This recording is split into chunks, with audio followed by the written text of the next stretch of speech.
দুইটা ডিম দিয়ে আজকে খুব সুন্দর একটা পুডিং দেখাবো। আসসালামু আলাইকুম, কেমন আছেন সবাই? আশা করি সবাই খুব ভালো আছেন। মিষ্টি যেহেতু অত বেশিও আমার পছন্দের খাবারের তালিকায় থাকে না, তারপরও বাসাতে কিন্তু মাঝে মাঝে একটু মিষ্টি ফ্রিজ করে একটু ঠান্ডা ঠান্ডা কিছু হয় তো জমে যায়, তাই না?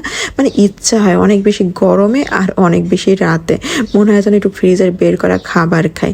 তো বাইরের জিনিস আসলে কি খাবো বলেন তো? বাইরে একবারই নাই খাবো বা দুইবারই খাবো, কিন্তু বাসায় বানানো হেলদি খাবারের ভিতরে কি কোনো খাবার আছে? আর তার উপরে নিজের হাতের বানানোর খাবার হয় তো বাচ্চা বলো বুড়ো বলো সবাই কিন্তু মজা করে খায়। আর পুডিংয়ের যে একটা জিনিস সেটা হচ্ছে কিরামিলটা বানানো, মানে এটা আমার কাছে ভীষণ ভালো লাগে। মানে কি সুন্দর একটা কালার চলে আসে না? কিন্তু ছেলে যেহেতু এটা খাবে আর ছেলের কাছে পারমিশন নিয়ে এটা বানানো, তো ওর উপরে তো এইটা দিলে একদমই ও খাবে না। তো আমি এটা আজকে নিচে দিয়ে দেবো, মানে হচ্ছে উপরে একদম ফ্রেশ থাকবে কেকের মতন। তো এখানে একটু আমি এলাচ গুঁড়োটা দিব না, আস্ত এলাচটা ভেঙে ভেঙে দেবো, কারণ হচ্ছে একটু মুখে বাঁধলে না আমার কাছে একটু বেশি ভালো লাগে। তো আর এখানে দুধটা আগেই আমি জাল দিয়ে সুন্দর করে রেখে দিয়েছিলাম, একদম গাঢ় গাঢ় করে, যাতে করে পুডিংটা খেতে ভালো হয়।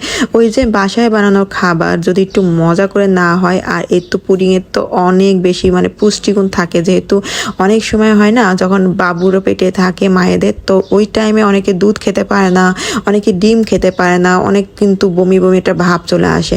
তো ওই সময় যদি একটু পুডিং বানায় রাখা যায় তো এটা কিন্তু একটা পুষ্টিগুণ একটা খাবার হয়ে যায়, মানে দুটোরই কিন্তু মানে পূরণ করে দেয় পুষ্টিটা। তো দুধও খাওয়া হলো, ডিমও খাওয়া হলো।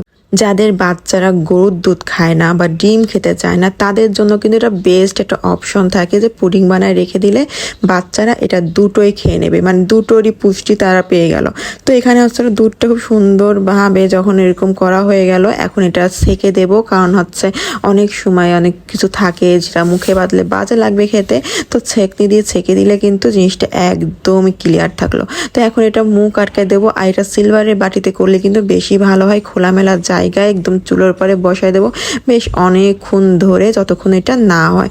তো ব্যাস আমাদেরটা তো হয়ে গেল। এত সুন্দর এত মজা। আমার জান যেহেতু এটা কাটবে, তো ওর সামনে ফার্স্টে এটা উল্টায় দেওয়া হয়েছিল, মানে কিরামিলটা পরে ও না এটা চয়েস করেনি, মানে কিরামিল তো কালো কালো হয় না একটু, পরে এটা আমরা আবার একটু উল্টায় দিয়ে উপরে একটা সুন্দর করে একটু ডেকোরেশন করে দিলাম যাতে করে ওর চোখে ভালো লাগে।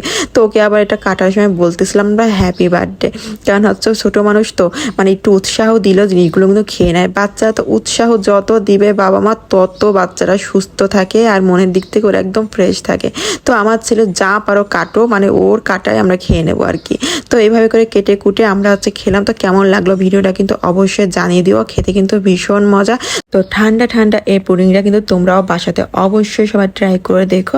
আর আমার পেজটা যারা এখনও ফলো দিতে ভুলে গেছো বা দিছো না, তারা অবশ্যই পেজটা কিন্তু ফলো দিতেও ভুলো না। তো সবাই ভালো থেকে সুস্থ থেকো আর আমাদের ভিডিওর সাথেই থেকো। আল্লাহ হাফেজ।